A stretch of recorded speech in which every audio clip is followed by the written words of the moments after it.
मैं डॉक्टर ललित किशोरी शर्मा आज महिला दिवस पर सभी मातृशक्ति को नमस्कार करती हूँ, शुभकामनाएं देती हूँ। शब्दों के दैवी संगीत और लय में संजोया वह जीवन जो मानव विधाता ने शंख से खोदकर, मुक्ता से सींचकर, मृणाल तंतुओं से संवार कर, कुरज कुंद और सिंधुवार पुष्पों की धवल कांति से सजाकर, चंद्रमा की किरणों की कुचूक से प्रचालित कर और रजत रस से पहुंचकर जिस मानव जीवन का निर्माण किया वह आद्योपांत नारी शक्ति के अखंड रसधारा से आप्लावित है। कहा भी गया है, हर युग का ज्ञान कला देती रहती है, हर युग का ज्ञान कला देती रहती है, हर युग की शोभा संस्कृति लेती रहती है। इन दोनों से भूषित वेशित और मंडित, इन दोनों से भूषित वेशित और मंडित हर युग की नारी एक दिव्य कथा कहती है, हर युग की नारी एक दिव्य कथा कहती है। कला और संस्कृति को अपने आंचल में संजोए प्रत्येक भारतीय नारी युगों युगों से अनेक दैवी एवं मानवीय मूल्यों की धरोहर को पीढ़ी दर पीढ़ी हस्तांतरित करती रही है। समाज और राष्ट्र के उत्थान हेतु भारत की गौरवशाली नारी शक्ति को यदि हम अपने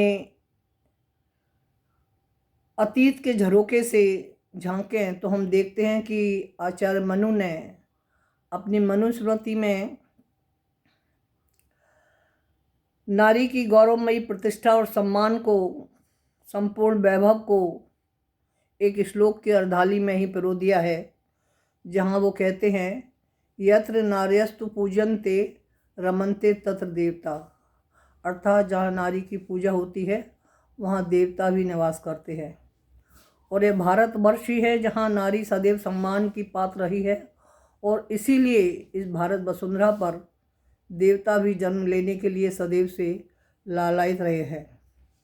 नारी प्रकृति की पूर्णता है, ईश्वरी शक्ति का संपूर्ण वैभव है, एक अद्भुत देन है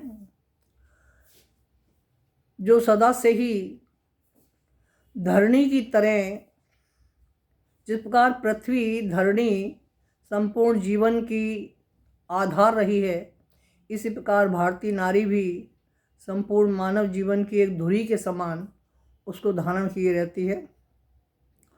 उसमें शारीरिक शक्ति, मानसिक शक्ति दोनों ही अत्यधिक प्रबल रूप से पाई जाती है और इन आत्मशक्ति के बल पर ही वह महान कहलाती है।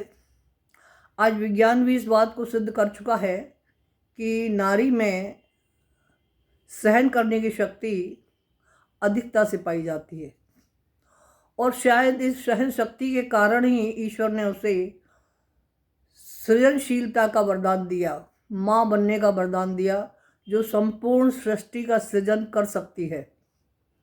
गर्भधारण के समय जब अपने बालक को उसने देखा भी नहीं होता है, उन 9 महीनों में भी उसका प्रेम, उसका स्नेह उस बालक के प्रति, उस शिशु के प्रति निरंतर बढ़ता ही जाता है और असीम असहनीय दर्द सहकर भी गर्भावस्था के प्रसव के समय उस असीम दर्द को सहकर भी उसके बाद वह उस बालक के प्रति अपार स्नेह रखती है और निरंतर संपूर्ण वात्सल्य भाव से उसका पालन पोषण करती है। संपूर्ण सृष्टि, संपूर्ण धरा इस मातृत्व शक्ति को, इस नारी शक्ति को समझने के लिए ये उसके ऊपर निर्भर करता है कि वो किस प्रकाश में उसकी शक्ति को देख पाता है।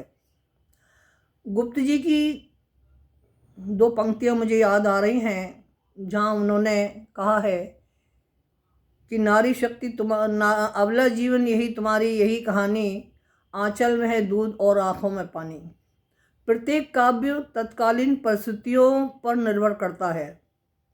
संभवतः नारी का तत्कालीन समाज में उतना उत्थान ना रहा होगा, जिसलिए उसके आंचल के दूध और आँखों के पानी को उसकी कमजोरी समझ लिया गया और उसको अबला मान बैठे।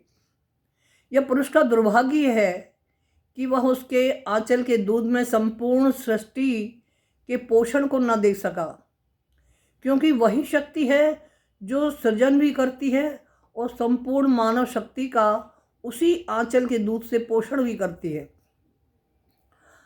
फिर उन्होंने कहा कि आँखों में पानी कमजोरी की निशानी नहीं है। यह हमारा दृष्टिकोण ही है कि हम उन आंसुओं में दूसरों के प्रति सहानुभूति, दया या त्याग की भावना को नहीं देख पाए। यह नारी की कमजोरी नहीं, यह पुरुष के दुर्भाग्य का प्रतीक है कि वह उसको किस दृष्टिकोण से देख पाया।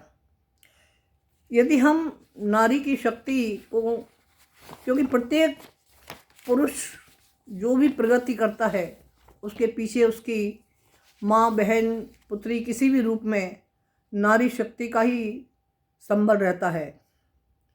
शिवाजी की वीरता को सब जानते हैं, परंतु उसके पीछे भी हम ये भी जानते हैं कि उनकी माँ जीजाबाई का एक बहुत ही सशक्त हाथ रहा। इसी प्रकार अनेकों उदाहरण हमारे इतिहास में देखने सुनने को मिल जाएंगे। भारतीय नारी अपने आप में, अपने सर्वांश में पूर्ण है। वह देवी है, अन्नपूर्णा है। उसे संसार से कुछ मांगने की आवश्यकता नहीं है। वह देना ही जानती है, लेने की लालसा उसमें नहीं है। वह सेवा को अपना अधिकार समझती है, इसीलिए देवी है। वह त्याग करना जानती है, इसीलिए साम्राज्ञी है। विश्व उसके वात्सल में, आंचल में स्थान पा सकता है, इसीलिए वह जगन्माता है।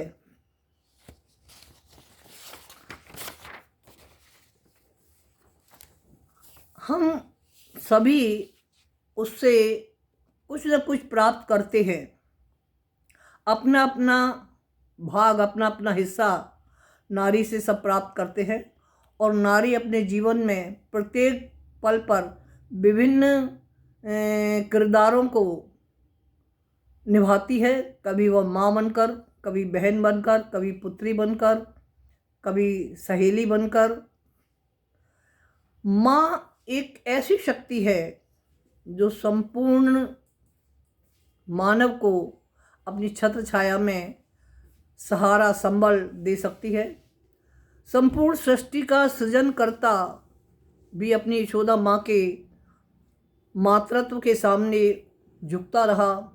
उसके मातृत्व भाव के प्रेम से बंधकर उसे उसमें बंधना पड़ा। तो जब इतना सृष्टिकर्ता उसको नहीं उपेक्षा कर सका, तो हम नारी शक्ति की उपेक्षा करके जीवन को यदि प्रगति की ओर सोचना चाहें तो संभव नहीं है।